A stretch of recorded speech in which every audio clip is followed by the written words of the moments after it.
Hello everyone, this is the 17th part of Unit 7, the P block elements.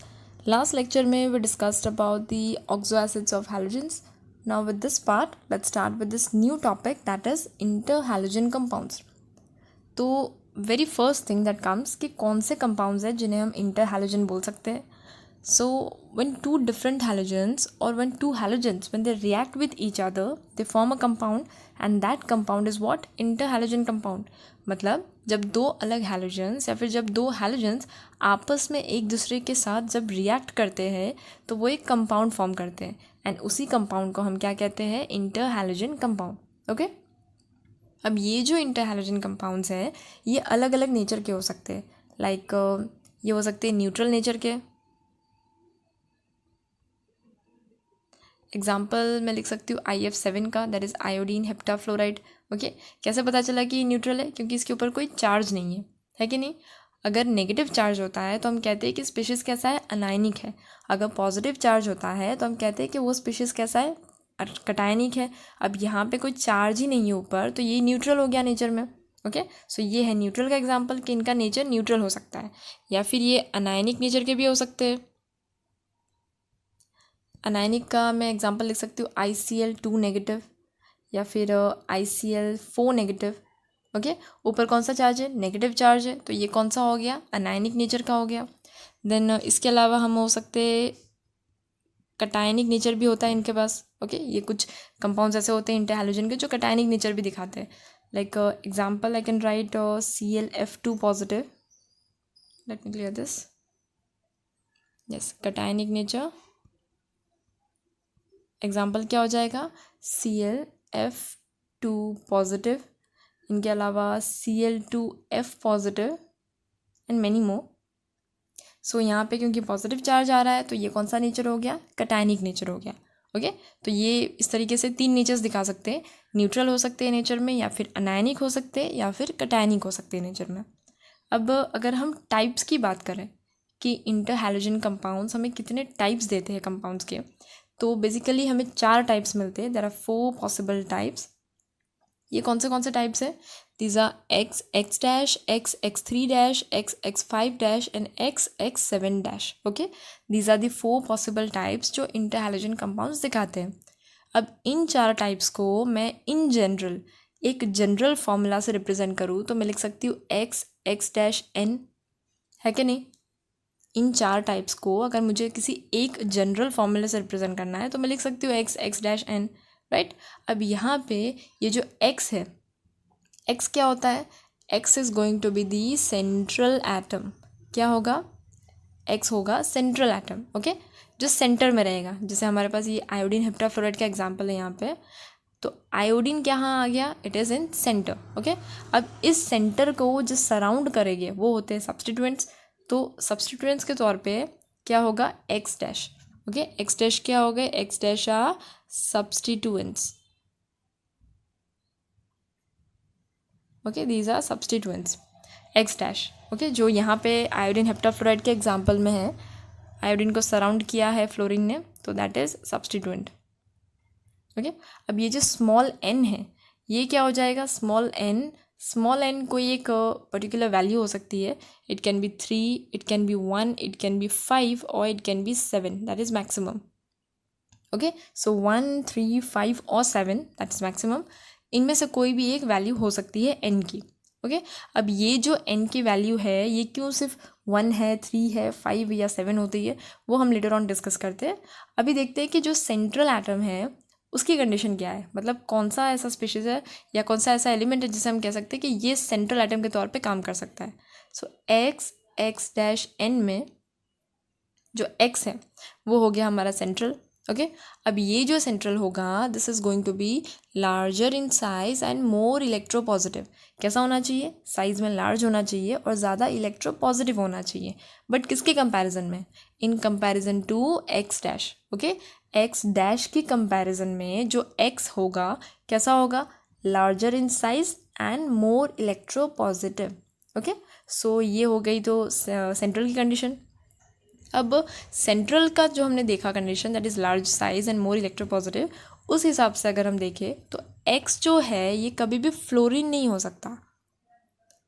क्यों नहीं हो सकता? Because fluorine जो है कैसा होता है, इसका घर तो सबसे छोटा है, okay, it has smaller size, इसका साइज़ छोटा है और ये ज़्यादा इलेक्ट्रोनेगेटिव होता है नेचर में, ओके। इलेक्ट्रो पॉजिटिव कहते हैं इसके लक्षण ही नहीं है, it is more electronegative.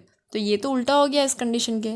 So fluorine तो ये फुलफिल नहीं कर पाएगा, इसके लिए फ्लोरीन जो है ये हमारा सेंट्रल एक्स नहीं हो सकता, ओके। क्यों नहीं हो सकता? बिकॉज फ्लोरीन का साइज़ कैसा है, smaller size, and it is more electronegative, positive नहीं है। कंडीशन क्या होनी चाहिए? Larger size and more electro positive, okay. तो फ्लोरीन के छोटे साइज एंड ज़्यादा इलेक्ट्रोनेगेटिव नेचर की वजह से वो कभी भी सेंट्रल एटम के तौर पे बिहेव नहीं करेगा। अब ये तो हुई सेंट्रल एटम की बात। नेक्स्ट जो है that is x dash. X dash क्या होता है? एक्स डैश हमारा सब्स्टिट्यूएंट है, तो इसकी कंडीशन क्या होगी? It is smaller size, okay. Substituent कैसा होना चाहिए? सब्स्टिट्यूएंट साइज़ में छोटा होना चाहिए।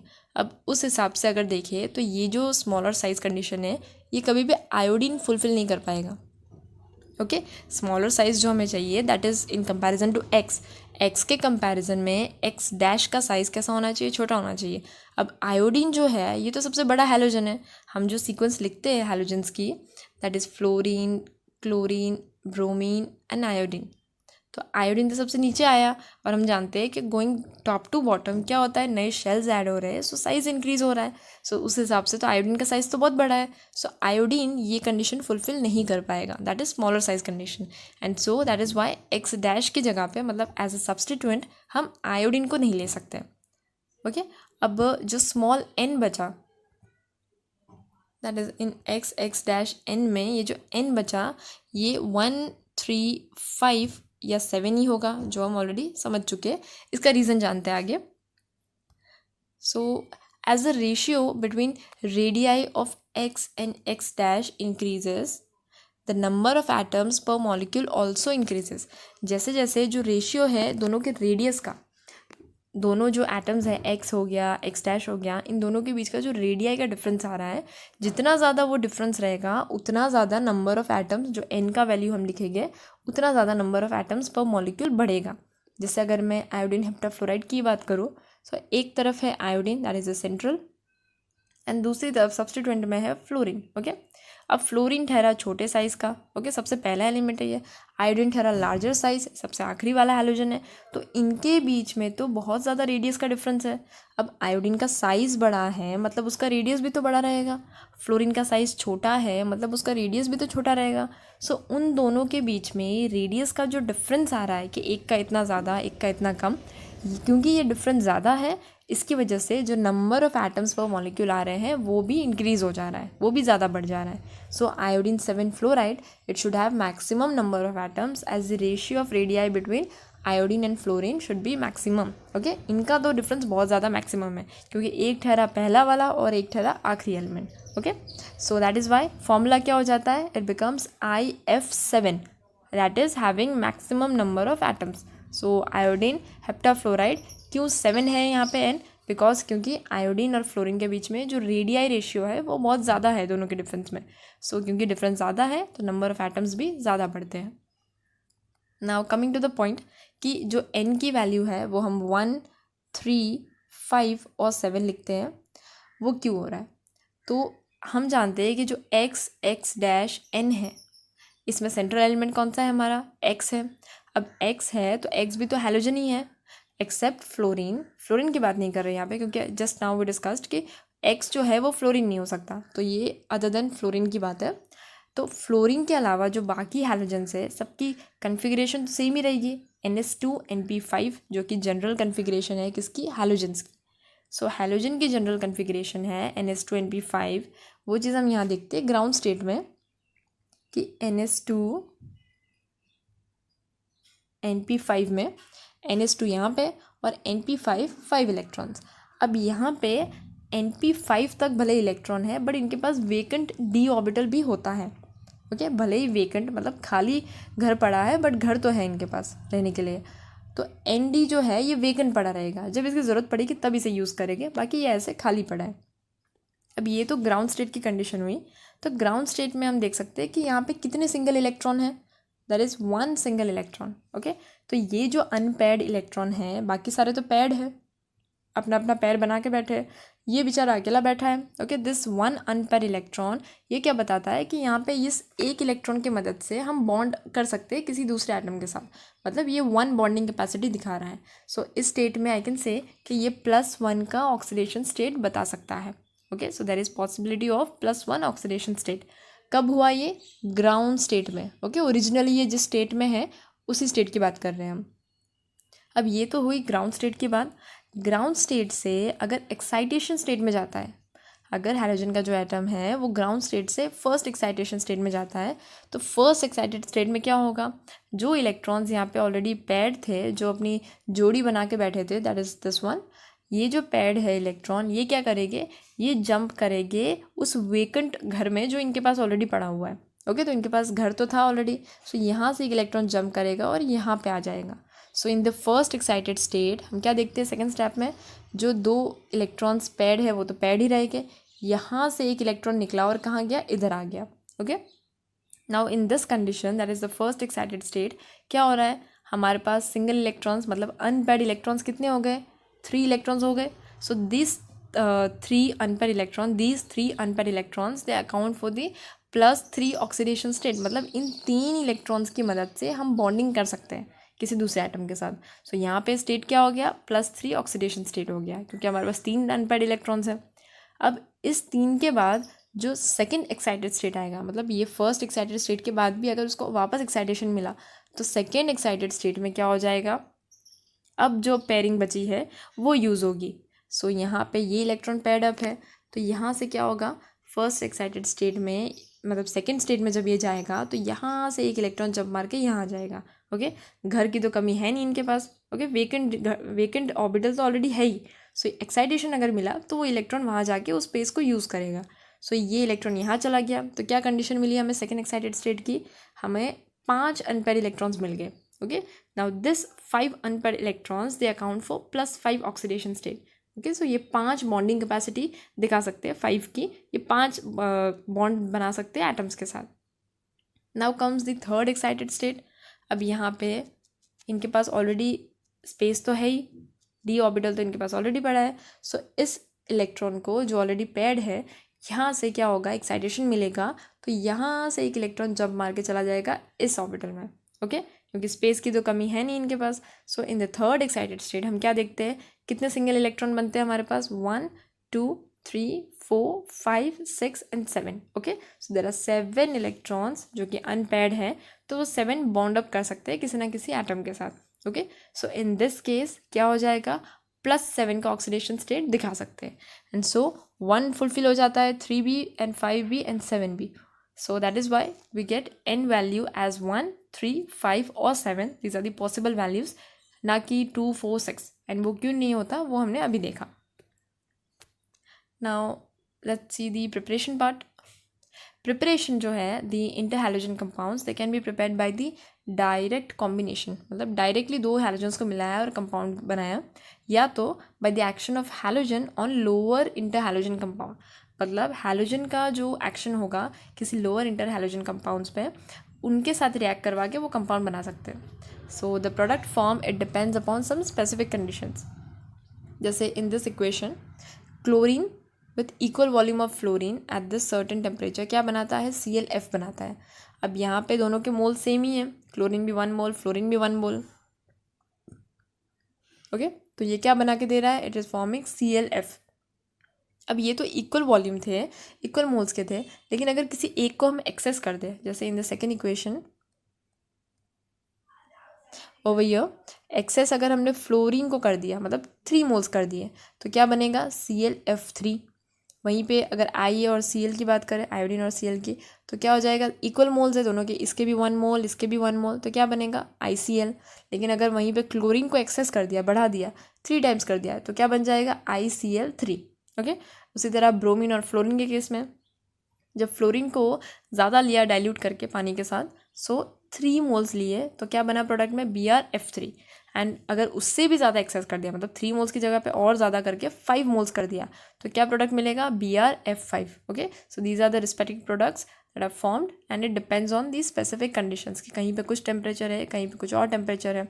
इस तरीके से इंटरहैलोजन कंपाउंड्स फॉर्म हो सकते हैं, आइदर बाय डायरेक्ट कॉम्बिनेशन और by the action of halogens on lower interhalogen compound. Now this is a small table. ये बताता है कि जो टाइप्स हम देख रहे हैं that is x, x-1, x, x-3, x, x-5 and x-7, ये जो टाइप्स हैं इनके फॉर्मूलाज मतलब कुछ एग्जांपल्स दिए गए हैं and with their respective structure. तो यहाँ पे स्ट्रक्चर्स तो सीधा x3 से ही स्टार्ट होते हैं. So let's understand each structure. मतलब पहला है बेन टी शेप. तो हम ClF3 का एग्जाम्पल लेके लेट्स अंडरस्टैंड कि ये स्ट्रक्चर आता कैसे है. नाउ ClF3, यहाँ पे जो सेंट्रल एलिमेंट है, सेंट्रल एटम कौन सा होगा, हमारा क्लोरीन होगा. क्लोरीन जो कि हैलोजन है, ग्राउंड स्टेट में इसकी कन्फिग्रेशन क्या होगी, इट इज़ NH2NP5. ओके, तो यहाँ पे क्योंकि क्लोरीन है तो कन्फिग्रेशन हो जाएगी 3s2 3p5, क्योंकि ये थर्ड पीरियड में आएगा. नाउ 3s2 3p5 में ये तो हुई ग्राउंड स्टेट की कंडीशन. अगर हम जानते हैं कि फ्लोरीन कितने हैं, हमारे पास 3 फ्लोरीन्स है, मतलब हमें 3 बॉन्डिंग कैपेसिटी चाहिए होगी. 3 अनपेड इलेक्ट्रॉन हो गए तभी तो वो 3 फ्लोरीन के साथ बॉन्ड अप करेंगे. सो हमें फर्स्ट एक्साइटेड स्टेट से ये कंडीशन मिल जाएगी. सो ग्राउंड स्टेट में क्या है 3s2 3p5. अब ये फर्स्ट एक्साइटेड स्टेट में जाएगा तो क्या होगा, यहाँ पे जो इलेक्ट्रॉन पैड है ये जंप करेगा इस d ऑर्बिटल में, क्योंकि इनके पास घर की तो कमी है नहीं. ओके, वो स्पेस है तो उसे यूज़ करेगा एक्साइटेशन में. सो यहाँ से इलेक्ट्रॉन जंप करके गया यहाँ पे, तो हमें फर्स्ट एक्साइटेड कंडीशन क्या मिल गई, यहाँ पे ये इलेक्ट्रॉन पैड और टोटल सिंगल इलेक्ट्रॉन्स कितने मिल गए, 1, 2 एंड 3 इलेक्ट्रॉन्स. ठीक है, ये हो गए 3 अनपेड इलेक्ट्रॉन. अब 3 अनपेड इलेक्ट्रॉन है तो वो 3 फ्लोरीन के साथ बॉन्ड अप करके बॉन्ड बना सकते हैं. ओके, अब यहाँ पे हाइब्रिडाइजेशन क्या हो जाएगा इसका. तो हाइब्रिडाइजेशन के लिए हमने कितने ऑर्बिटल्स को यूज़ किया है वो देखना है. एस का तो एक ही ऑर्बिटल है तो उसमें तो कोई दूसरा ऑप्शन नहीं है. पी के हमने कितने ऑर्बिटल्स यूज़ किए, this is 1, this is 2, this is 3. Okay, तीनों के तीनों यूज़ हो रहे हैं. डी में कितने यूज़ हो रहे हैं, ओनली 1, बाकी सारे तो खाली के खाली ही है. सो क्योंकि हम एक एस का, 3 पी का और एक डी का ऑर्बिटल यूज़ कर रहे हैं तो हाइब्रिडाइजेशन क्या हो जाती है, sp3d.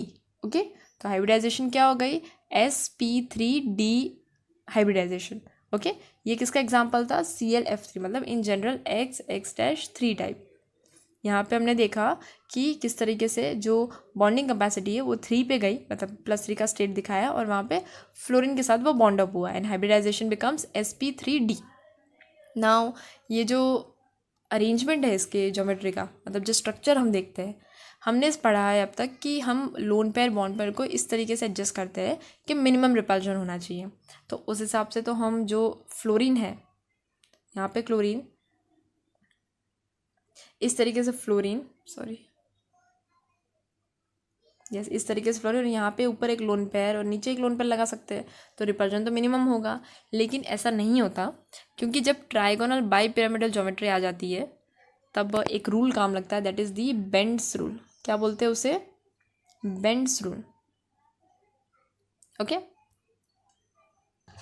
दिस बेंड्स रूल ये क्या बताता है कि जो लोन पेयर होते हैं, ओके, हम ट्राइगोनल बाई पिरामिडल ज्योमेट्री की बात करें, TBP,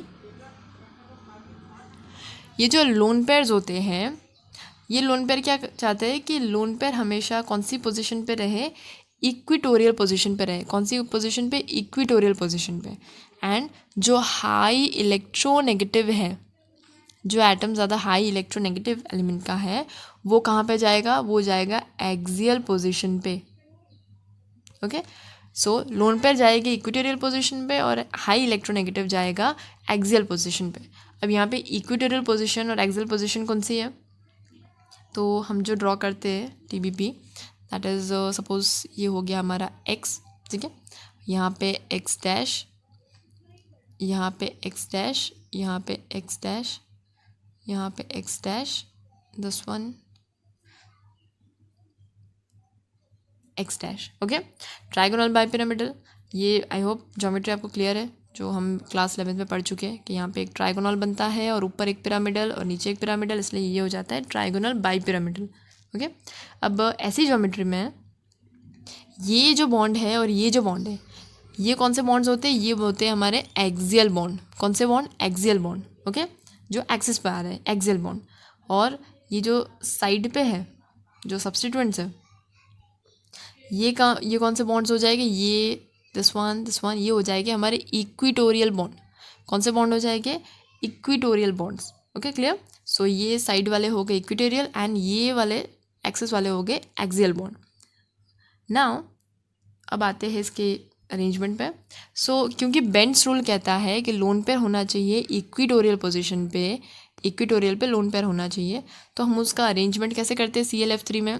Cl यहाँ पे हम इक्वेटर पे उसे अरेंज करते हैं। ओके ये हो गया इक्वेटोरियल, और यहाँ पे फ्लोरीन, यहाँ ऊपर एक फ्लोरीन और नीचे एक फ्लोरीन। सेटिस्फाइड। 3 फ्लोरीन्स थे, तीनों फ्लोरीन आ गए और लोन पेयर्स कहाँ गए, इक्वेटोरियल पोजीशन पे गए, according to what, according to Bent's rule. ठीक है। अब इस तरीके से अगर हम देखें तो जो हम ऑलरेडी पढ़ चुके हैं क्लास 11th में कि लोन पेयर रिपल्जन सबसे मैक्सिमम होता है। Loan pair repulsion, lone pair और लोन पेयर के बीच में जो रिपल्जन होगा वो मैक्सिमम होता है लोन पेयर और लोन पेयर के बीच में। तो यहाँ पे रिपल्जन होगा जिसकी वजह से यह इस बॉन्ड में भी थोड़ा बहुत शिफ्टिंग होगा। सो यहाँ पे अगर आप स्ट्रक्चर विजुलाइज कर सको तो इन दिस पार्ट आप देख सकते हो कि ये सिंपली ऐसा नहीं बन रहा है, टी इस तरह का टी नहीं बन रहा है, ये थोड़ा सा बेंट टी बन रहा है। क्यों, क्योंकि इधर लोन पेयर के बीच में रिपल्जन क्रिएट हो रहा है। इस रिपल्जन के कारण ये यहाँ पे जो लोन पेयर है, यहाँ पे जो लोन पेयर है, ये दोनों आपस में थोड़ा बहुत फाइट कर रहे हैं। इनकी फाइट के बीच में इनके जो पड़ोसी है उनको भी थोड़ा प्रॉब्लम हो रहा है, तो ये भी थोड़ा बेंड हो जा रहा है। ओके सो ये डायरेक्टली आपको टी शेप जो हम लिखते हैं ऐसा टी नहीं मिल रहा डायरेक्टली, ये थोड़ा बेंट टी मिल रहा है। क्यों, क्योंकि यहाँ पे लोन पेयर का भी थोड़ा रिपल्जन हो रहा है, जिसकी वजह से ये लोन पेयर बॉन्ड पेयर में भी थोड़ा इशू आ रहा है। Okay so this is a structure of ClF3 that is bent T shape. Okay ये कैसे आया, क्यों आया, बिकॉज हमने ट्राइगोनल बाइपिरामिडल ज्योमेट्री पे हम जानते हैं कि बेंट्स रूल लगता है। तो बेंट रूल क्या कहता है कि लोन पेयर कहाँ जाएगा, इक्विटोरियल पे जाना चाहिए, और इलेक्ट्रोनेगेटिव एलिमेंट्स जो है वो जाने चाहिए कहाँ पे, एक्सियल पे। मतलब अगर ये कंडीशन मिली तो वो ज़्यादा सेटिस्फाइड होते हैं, ज़्यादा खुश रहते हैं। सो लोन पेयर को अगर हम इक्विटोरियल पोजीशन पे डालते हैं और बाकी जो इलेक्ट्रोनेगेटिव है that is fluorine fluorine fluorine, तो ये स्ट्रक्चर हमें मिलेगा। अब ये बेंट क्यों हो रहा है, थोड़ा डायरेक्टली टी शेप क्यों नहीं है, तो दैट इज़ बिकॉज इनके बीच में जो यहाँ पे लोन पेयर आ रहे हैं इनके बीच में थोड़ी फाइट हो रही है, जिसकी वजह से ये थोड़ा बेंट हो जा रहा है। So that is about ClF3। Now iodine pentafluoride, so IF5 इसका स्ट्रक्चर भी देख लेते हैं। आयोडीन पेंटाफ्लोराइड के केस में हम देख सकते हैं कि जो आयोडीन हमारा सेंट्रल एटम है, अब क्योंकि ये हैलोजन है तो यहाँ पे भी कंडीशन क्या होगी, NH2NP5। आयोडीन है तो आ जाएगा 5s2 5p5। सो वही कंडीशन कि क्योंकि हमारे पास 5 फ्लोरीन है तो हम उसे एक्साइटेड स्टेट में ले जाएंगे आगे। सो एक्साइटेड स्टेट मतलब ये सेकेंड एक्साइटेड स्टेट तक जाएगा जहाँ पे 5 वेकेंट मतलब सिंगल इलेक्ट्रॉन्स मिलेंगे जो 5 फ्लोरीन के साथ बॉन्ड अप हो गए। सो इस तरीके से ये बॉन्ड हो जाएंगे। तो यहाँ पे हमें हाइब्रिडाइजेशन क्या मिलेगा, हमने एक S 3 P और 2 D ऑर्बिटल्स को यूज़ किया है, तो हाइब्रिडाइजेशन क्या हो जाएगा, sp3 एंड D के कितने 2, so it becomes sp3d2 hybridization. Okay अब इनके अरेंजमेंट की बात आती है।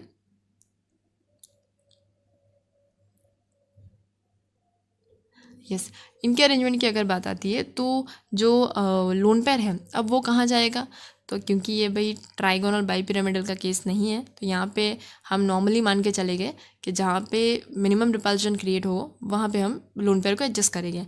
तो मिनिमम रिपल्जन कहाँ होगा, या तो जब आप ऊपर उसे एडजस्ट करो या तो आप नीचे उसे एडजस्ट करो। तो इन दिस स्ट्रक्चर यहाँ पे ऊपर दिखा रहा है loan pair and over here यहाँ पे हम नीचे ड्रॉ कर देते हैं, कोई बात नहीं, कोई नहीं, हम यही स्ट्रक्चर देखते हैं। तो ये नीचे आ गया लोन पेयर क्योंकि ये यहाँ से मिनिमम रिपल्जन पे रहेगा और बाकी सारों को हम इस तरीके से अरेंज कर सकते हैं। ओके 4 इस तरफ और एक ऊपर, तो ये हो गए 5 फ्लोरिंग। अब क्योंकि ये 4 मिलके एक स्क्वायर बना रहे हैं एंड इस स्क्वायर के ऊपर बन रहा है एक पिरामिड, तो ये स्ट्रक्चर हो जाएगा स्क्वायर पिरामिडल। ओके कौन सा स्ट्रक्चर हो जाएगा, square pyramidal. Okay it becomes square pyramidal. कौन सा हाइब्रिडाइजेशन है, इट इज़ sp3d2 हाइब्रिडाइजेशन, और ये कौन सा टाइप था, XX-5 टाइप। ओके सो यहाँ पे hybridization is sp3d2 and the structure is square pyramidal. Yes, now coming to the example of IF7. IF7 में भी वापस वही केस, आयोडीन हमारा सेंट्रल एटम, तो क्या हो जाएगी कंडीशन 5s2 5p5, उससे हम एक्साइटेड स्टेट में लेके आएंगे क्योंकि हमारे पास IF7 है, मतलब 7 बॉन्डिंग कैपेसिटी चाहिए हमें के साथ फ्लोरीन बॉन्ड अप कर सके, तो हम उसे हाई एक्साइटेशन स्टेट में ले जाएंगे जहाँ पे हमें 7 अनपेयर्ड इलेक्ट्रॉन मिलेंगे. अब वो 7 अनपेयर्ड इलेक्ट्रॉन 7 फ्लोरीन्स के साथ बॉन्ड अप करेंगे. सो क्योंकि हम यहाँ पे एक S 3p और 3d ऑर्बिटल्स को यूज़ कर रहे हैं, तो it becomes sp3 and d के कितने 3 ऑर्बिटल्स यूज़ हो रहे हैं, तो sp3d3 hybridization, sp3d3 hybridization. Okay, तो हाइब्रिडाइजेशन तो हो गया sp3d3. अब स्ट्रक्चर की बात करते हैं. यस, तो क्योंकि सातों के सात एलिमेंट्स तो हमारे फ्लोरीन ही है यहाँ पे, there is no lone pair. Yes, one more thing कि यहाँ पे ये जो स्ट्रक्चर्स हम देखते हैं, हमें पता कैसे चल रहा है कि यहाँ पे लोन पेयर कहाँ से आया. ये जो अरेंजमेंट है यहाँ पे, ये जो इलेक्ट्रॉन्स पेयर्ड है ना, यस, इस एग्जांपल पे ज़्यादा पता चलेगा. ये लोन पेयर कहाँ से आ गए, 2 लोन पेयर, तो ये जो इलेक्ट्रॉन पेयर्ड है, ये जो इलेक्ट्रॉन पेयर्ड है, क्योंकि ये पेयरिंग में है तो ये इलेक्ट्रॉन पेयर्ड है, ये बिहेव करेगी एज लोन पेयर, क्योंकि ये बॉन्ड नहीं कर रहे ना. फ्लोरीन ने तो किसके साथ बॉन्ड किया है यहाँ पे, यस, फ्लोरीन तो इन्हीं 3 के साथ बॉन्ड अप कर रहा है ना. बाकी के 2 तो पेयर्ड है, अच्छे से सेटल्ड है अपने घर में, तो वो जो अच्छे से सेटल्ड है वो बिहेव करेगी as lone pair. Okay, similarly with this case also, यहाँ पे जो लोन पेयर्स है वो कहाँ से है, दिस वन, क्योंकि वो पेयर्ड है और बाकी सारे सिंगल इलेक्ट्रॉन्स है, तो जो सिंगल वाले हैं वो बॉन्ड बनाएंगे और जो ऑलरेडी घर बसा के बैठे हैं अच्छे से, वो लोन पेयर के तौर पे बिहेव करेंगे. क्लियर, तो उस हिसाब से यहाँ पे तो हमें कोई लोन पेयर नहीं मिलेगा, क्योंकि यहाँ पे तो 7 के 7 अनपेयर्ड है, so there is no lone pair. तो ये 7 को अरेंजमेंट हम कैसे कर सकते हैं जहाँ पे मिनिमम रिपल्जन हो, तो हम उसे अरेंज करेंगे इस पेंटागोनल बाई पिरामिडल ज्योमेट्री में, मतलब 5 फ्लोरीन्स यहाँ पे इस तरीके से जो एक पेंटागन बनाते हैं. और अब क्योंकि ये पेंटागन बन गया, इसके ऊपर एक एक्सियल पे और नीचे एक एक्सियल पे, तो यहाँ पे एक पिरामिड जैसा बन जाएगा और यहाँ पे बॉटम से एक पिरामिड बन जाएगा. तो ये क्या हो गया, इट बिकम्स पेंटागोनल. पेंटागन कहाँ से आया, ये वाला पेंटागन, एंड बाई पिरामिडल मतलब एक ऊपर का पिरामिड और एक नीचे का pyramid. So this is one pyramid, this is another pyramid, और ये हमारा pentagon. Okay, so that is the structure for IF7. Hybridization क्या था इसका, sp3d3 हाइब्रिडाइजेशन, एंड स्ट्रक्चर क्या हो गया, IF7. और properties, these are all covalent molecules and they are diamagnetic in nature. Covalent क्योंकि इनके बीच में आपस में इलेक्ट्रोनेगेटिविटी का डिफरेंस रहता है, सो ये कोवेलेंट होते हैं. And they are diamagnetic in nature, जो हम क्लास 11th में पढ़ चुके हैं, diamagnetic and paramagnetic. Diamagnetic means what, electrons कैसे है, पेयर्ड है. Paramagnetic means what, single unpaired electron है. ओके, जो हमने लास्ट एग्जांपल्स देखे भैया, ये जो लास्ट कंडीशन थी, यहाँ पे कोई भी इलेक्ट्रॉन अनपेयर्ड नहीं है, मतलब सिंगल इलेक्ट्रॉन नहीं है इनमें से कोई भी, सारे के सारे पेयरिंग कर चुके हैं, बॉन्ड बना चुके हैं. सो क्योंकि यहाँ पे कोई सिंगल इलेक्ट्रॉन नहीं है, सारे के सारे पेयर्ड है, सो इट स्टेट्स दैट यहाँ पे नेचर क्या है, डायमैग्नेटिक नेचर है. Okay, not paramagnetic. सो ये उसकी प्रॉपर्टी हो जाती है कि they are diamagnetic in nature. Then they are volatile solids और लिक्विड्स एक्सेप्ट ClF को छोड़ के. This is ClF, not ClF. Okay, please corrected. So ये ClF है, ये एक्सेप्शनल केस है. बाकी सारे कैसे होते हैं, दे आर वोलेटाइल सॉलिड्स और लिक्विड, सिर्फ इसे छोड़ के, बिकॉज ये गैसियस नेचर का होता है 298 केल्विन. देन जो फिजिकल प्रॉपर्टी होती है, the physical property they are what, intermediate, मतलब बीच में पड़ती है between those of constituent halogens. सिर्फ उनकी मेल्टिंग बॉइलिंग पॉइंट्स थोड़ी हटके होती है, मतलब जो एक्सपेक्टेड वैल्यूज़ होती है उनके मुकाबले थोड़ी ज़्यादा हाई होती है. Okay, so physical properties are intermediate between those of constituent halogens except that their melting boiling points are little higher than expected. जो केमिकल रिएक्शंस होते हैं इन्हें हम कंपेयर कर सकते हैं इनके इंडिविजुअल हैलोजेंस के साथ. इन जनरल जो इंटर हैलोजन कंपाउंड्स है वो ज़्यादा रिएक्टिव होते हैं. इंटर हैलोजन ज़्यादा रिएक्टिव हो गए हैलोजेंस के मुकाबले, एक्सेप्ट फ्लोरीन. फ्लोरीन को छोड़ के जितने भी इंटर हैलोजन कंपाउंड्स हैं वो कैसे होते हैं, ज़्यादा रिएक्टिव होते हैं अपने हैलोजेंस को लेके. जैसे जो इंटर हैलोजन कंपाउंड है XX-. ओके, एग्जाम्पल अगर मैं ले लूँ ब्रोमीन या क्लोरीन का ले लूँ, देन ब्रोमीन या फिर आयोडीन का ले लें, तो ये जो इंटर हैलोजन बन रहे हैं, ये जो बॉन्ड बन रहा है, ये कैसा होता है, it is week in nature. क्योंकि ये वीक है, थोड़ी एनर्जी पे आसानी से टूट जाएगा, तो आसानी से किसी के साथ भी रिएक्ट कर लेगा। So they are more reactive in comparison to halogens. Okay, fluorine fluorine bond is exceptional. All this undergo hydrolysis, ये सारे क्या दिखाते हैं, दे अंडरगो हाइड्रोलिसिस। यहाँ पे we have this equation, they undergo hydrolysis, और क्या देते हैं, हैलाइड आयन देते हैं, halide ion and anion ion. Halide ion हमें किस में से डिराइव होगा, स्मॉलर हैलोजन में से, और बाकी के जो हाइपोहैलाइड, हैलाइड, हैलेट, परहैलेट, ये सारे अनायन डिराइव हो गए फ्रॉम लार्जर हैलोजन। जो मॉलिक्यूलर स्ट्रक्चर्स है इनके, they molecular structures are very interesting, they can be explained on VSEPR theory. VSEPR theory की मदद से हम उनके मॉलिक्यूलर स्ट्रक्चर्स को एक्सप्लेन कर सकते हैं। जो XX3 कंपाउंड है, they have bent T shape. XX5 जो है, they are square pyramidal, and IF7 have pentagonal bipyramidal structures. And इनके स्ट्रक्चर्स कैसे आए वो हमने थोड़ी देर पहले डिस्कस किया। Now this is one example that is given in your textbook. Deduce the molecular shape of BrF3 on the basis of VSEPR theory. VSEPR theory की मदद से जो BrF3 है उसका हमें मोलिकुलर शेप प्रिडिक्ट करना है। तो जो सेंट्रल एटम ब्रोमीन है, हैलोजन है, तो इसके आउटरमोस्ट शेल में कितने इलेक्ट्रॉन रहेंगे, 7 electron with NH2NP5 configuration. Outer shell में कितने हो गए, यहाँ पे NH2 एंड यहाँ पे NP5। ओके, तो ये 5 + 2 क्या हो गए, 7 इलेक्ट्रॉन। नाउ इन 7 में से जो 3 है, ये 3 electrons they will form electron pair bonds. क्योंकि हमारे पास फ्लोरीन कितने हैं, 3 है, तो हमें 3 अनपेयर इलेक्ट्रॉन्स की जरूरत पड़ेगी। So 3 of this will form electron pair bond with 3 fluorine atoms, living behind 4 electrons. So 7 में से जो 3 है, आउट ऑफ 7, 3 तो इलेक्ट्रॉन बॉन्ड बन गए। अब 7 में से 3 तो बन गए, बाकी के कितने रिमेनिंग है, 4 बचे हैं। Okay, so out of these 7, 3 are forming bonds. अब there are 3 bond pairs and 2 lone pairs. 3 ने बॉन्ड बना लिया, मतलब 3 बन गए bond pair. Okay, this one and this one, ये बॉन्ड बन गया। अब बाकी के जो 4 इलेक्ट्रॉन्स बचे, वो 2-2 के पेयर में क्या देंगे, हमें 2 लोन पेयर देंगे। ओके, सो क्या हो जाएगा, यहाँ पे 3 बॉन्ड पेयर हो जाएगी और 2 लोन पेयर हो जाएंगे। सो यहाँ पे हम देख सकते हैं दिस वन, ये एक बॉन्ड पेयर, ये एक बॉन्ड पेयर, ये एक बॉन्ड पेयर, और ये क्या, ये एक लोन पेयर, ये एक lone pair. So 2 lone pairs and 3 bond pair. अब वेस्पर थियरी के according this will occupy the corners of a trigonal bipyramidal.